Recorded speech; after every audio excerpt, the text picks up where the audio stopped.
Well, greetings and salutations, YouTube. This is Chris McKee with Alamo Music Center in San Antonio, Texas. You can find us online at alamomusic.com. Today we've got a new model to show you from Taylor Guitars. We've been eagerly anticipating the arrival of these since the NAMM show in January.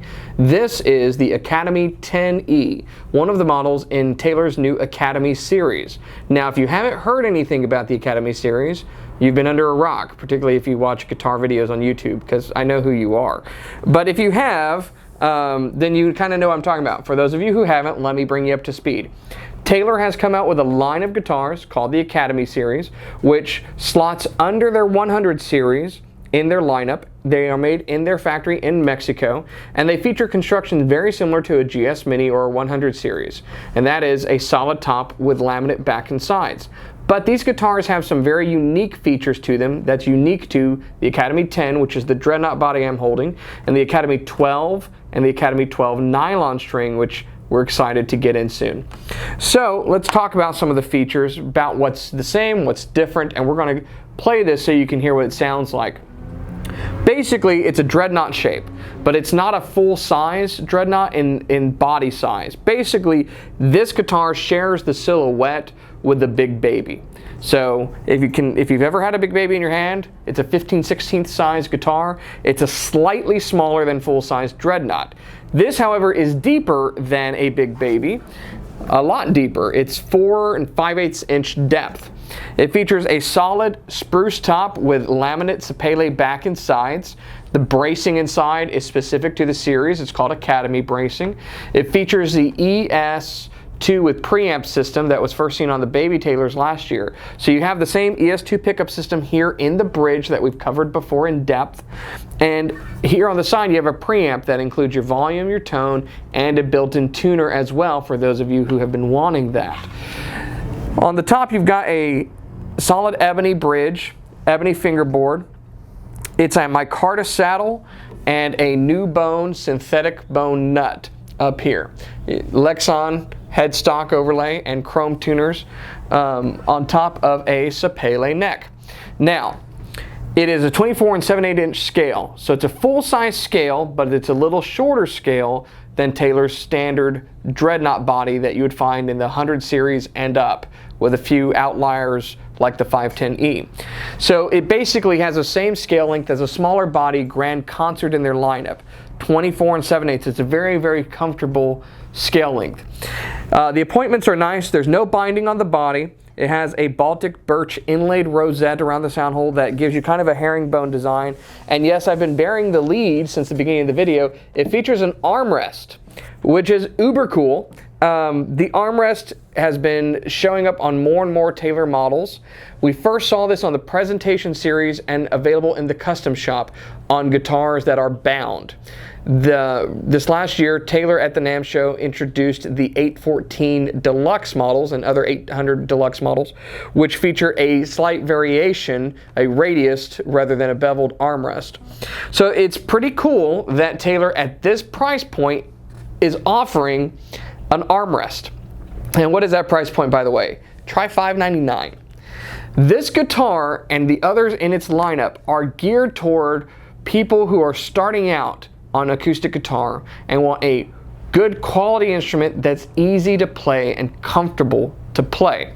So Taylor's been doing some videos. Andy Powers and some of his cohorts have been talking about some of their first guitars, and in that spirit I wanted to share my first guitar horror story. So I had begged and begged and begged my mom for a new guitar, and she thought it was some kind of phase, something to get chicks. That wasn't entirely wrong. But I really did want to learn to play guitar. And so I staged a coup. I figured, well, if I have to have a guitar, then she'll have to buy me a guitar. So when our high school band started offering mariachi, I signed up, and I was, I think, the only white guitar player in the mariachi band. But she had to go and buy me a guitar. So living close to Mexico, we went across the border to Progreso, and she bought me a $50 classical guitar. And the strings were about that high up off of the fretboard. and it was black, that I'm sure was probably put on there with some Krylon spray paint, and it was a pretty horrible guitar. It was very, very difficult to play, particularly compared to some nice guitars that others at the school had. But I played it. I played my fingers out till they bled and they hurt, and I'm still playing guitar today, so it wasn't a phase after all. But this guitar kind of comes in where those stories leave off, because the idea is that for serious beginners, a good guitar is a necessity, not a privilege. If you want someone to stick with guitar, if you want to play guitar and you want to stick with it, then you do yourself a favor and you buy a good quality instrument that sounds great, is comfortable, and easy to play. And so that's the idea here. At $599, you get a guitar built by one of the best guitar builders in the world with some features like the armrest that are incredibly comfortable. Now let me address the elephant in the room, because the armrests that you've seen previously are on higher end models. The only way Taylor could pull this off is to not have binding on the guitar. There's nothing for them to blend here. They're able to basically put a shelf in there and carve the shape into the body of the guitar, and able to do it at an affordable price. So that's why they've kind of foregone the binding you would typically see and what's available on the 100 series and up, in order to offer this as a feature of the guitar. And it's really comfortable. In fact, I was playing it before our video, and palm muting was just easier, and I wasn't really having to do much thinking about it because the hand is just kind of there already. So it's a great feature. That, combined with the slightly smaller body and the short scale, make this incredibly comfortable. So enough with the specs and the stories. Let's see what it sounds like, because that's what's really, really important. I will say this. Taylor has outdone themselves again. You will never have a question of quality when it comes to one of these guitars. You can rest assured on that. The playability is fantastic. Now let's check out the tone.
We hope you enjoyed our video on Taylor's new Academy 10E guitar. If you have any questions about this, go to our website at alamomusic.com. Shoot us an email, come into the store, or give us a call today. We want to help put a guitar in your hands and help you discover music in your life. As always, thanks for watching, and don't forget to subscribe.